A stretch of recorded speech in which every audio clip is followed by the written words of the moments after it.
do his thing, walla walla bing bang right here, right now? That's right. I'm going to need 400 thumbs up. Otherwise, it won't happen. All you got to do, hit the thumbs up. If you got a extra account, you go ahead and get your extra account and give me another thumbs up. Doesn't matter how we do it. We just need 400 thumbs up. And if we do get 400 thumbs up, I am going to come out of retirement for this one night only, this one very special occasion, and I am going to bestow upon you the greatest beatboxing you have ever heard or will ever hear.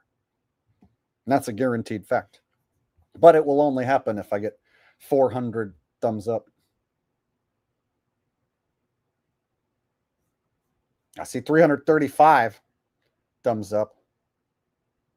Come on. Some of you guys are holding out on me. I'm not going to beatbox unless I get the 400. Come on. Start smashing that thumbs up button. If you have an extra account, log into that account and hit the thumbs up there. If you've got to call up a friend and say, hey, jump online on the Jake's channel and hit the thumbs up because we're about to see some beatboxing. Do what you need to do.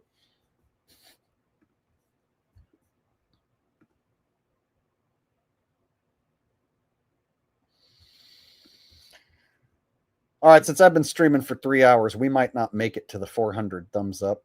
So, you know what I'm going to do? Since I'm such a nice guy and because I feel like even if we don't make it to 400 thumbs up, I'm such a great dude. I feel like you deserve to see me do the greatest beatbox that there ever was in the history of humanity. So because I am such a generous fella, even though we aren't quite to 400 thumbs up yet, I'm going to go ahead and bestoweth upon thee the absolute greatest beatboxing you will ever witness, ever in the history of your life or any lifetime. So if you are to come back and live in another bag of flesh and have another life, you still will not ever witness anyone do as good a beatboxing as what I'm about to do. Do you understand what I'm talking about here? Yeah. This is serious. I'm literally, seriously about to do the greatest beatboxing anyone has ever seen or imagined. In fact, I beatbox better than you are able to imagine. Your imagination will not be able to even imagine how good of a beatboxer I am.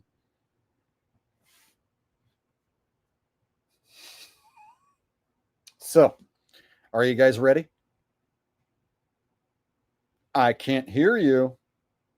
Tell me in the chat right now. Yes, Jake, we want it. We want it so badly. I want you to say, please, Jake, give us the beatboxing. I want everyone in chat right now to say, pretty please, Jake, with sugar on top. Please, Jake, the Lord and Master of the beatboxing universe, please bestoweth upon us your beatboxing prowess. Please, Lord Beatboxing Jake Master. Do it. Say it right now.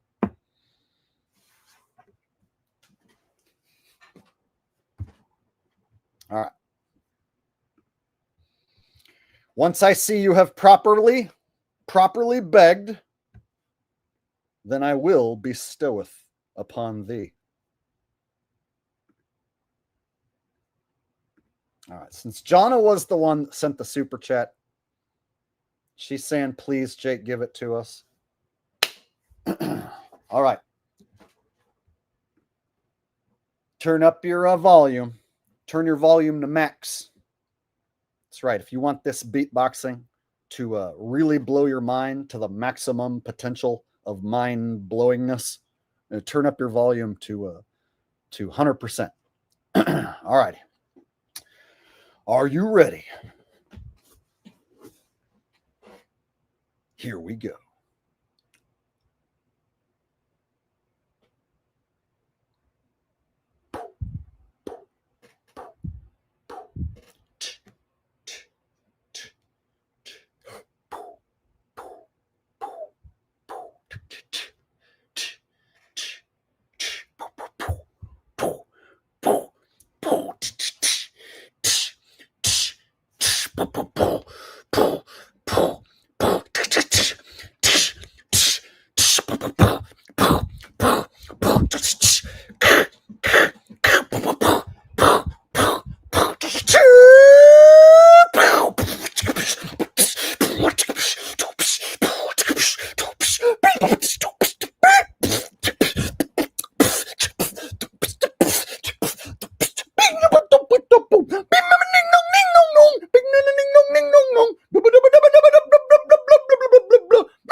Huh? Pretty good, huh? Best you've ever seen? Times infinity? I know! I thought so too. Now you guys see why they banned me from being in any of the beatboxing competitions. It's because I'm so good. Yeah.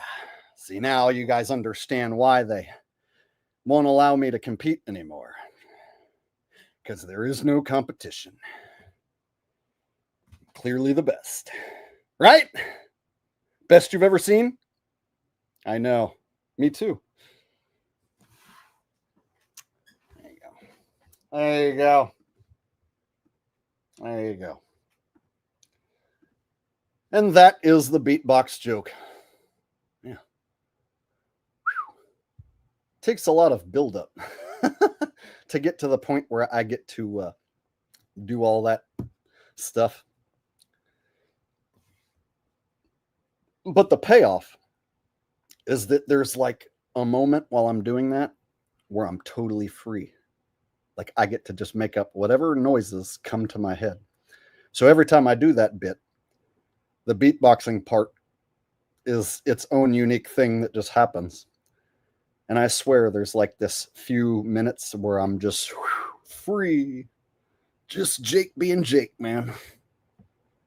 But it requires me setting the joke up as me being the best beatboxer in order for me to allow myself to do that and have you guys follow along and think it's funny.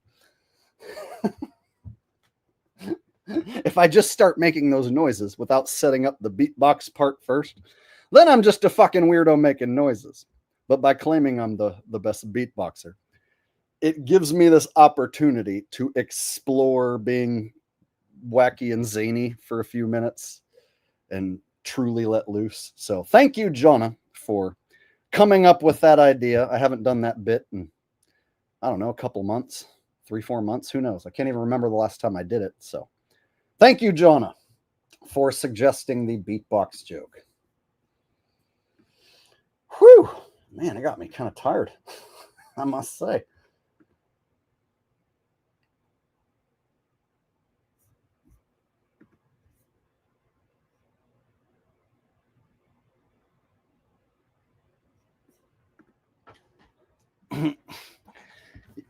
Yeah, he's chilling on the floor, chewing on my towel. If I don't pay attention to him long enough, he'll find something and start ripping it up so that I give him attention. That's what he's doing. He's ripping up my towel. Just want to point out the egg's all dry. Seems like maybe it reduced my wrinkles a bit. It looks like I got some punk rock gel in my hair.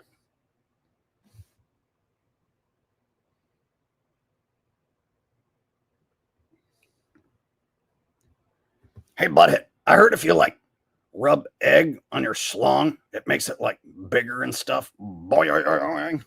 Beavis, you're a stupid idiot. You're going to spank your monkey with egg. You're just going to get eggs all over your nads, and you're going to have the same tiny wiener you've always had. No way. I heard it makes your wiener grow. I think it's starting to work because I like rub some eggs on my schlong and like it seems like it's a little bigger than it was yesterday. Beavis, you're a retarded monkey spanker. You're a stupid ass, Beavis.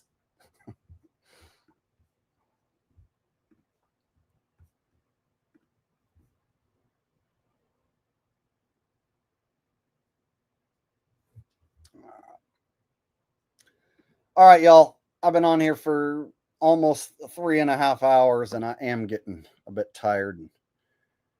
The crowd's dwindled down, you know, after watching me beatbox and rub egg on myself. I think I might have blown my wad, so to speak. I don't know if I have any funny business left for you guys tonight, so we'll just go ahead and call it a night. Hopefully you guys enjoyed your Friday night hanging out with me, being a weirdo. doing my thing, walla walla bing bang. So until next time, this is your favorite comedian and mine. I'll see you guys in the next video, live stream, or whenever. Thank you guys to everyone who showed up here. An extra big thanks to those who sent the super chats. You guys are helping keep this channel afloat and supporting real comedy by a real guy. And I really appreciate it. So, thank you guys for hanging out with me. I had a lot of fun. Hope you did too. So I'm going to catch you next time on the next go round. You guys take care of yourselves and each other. Peace out. Much love.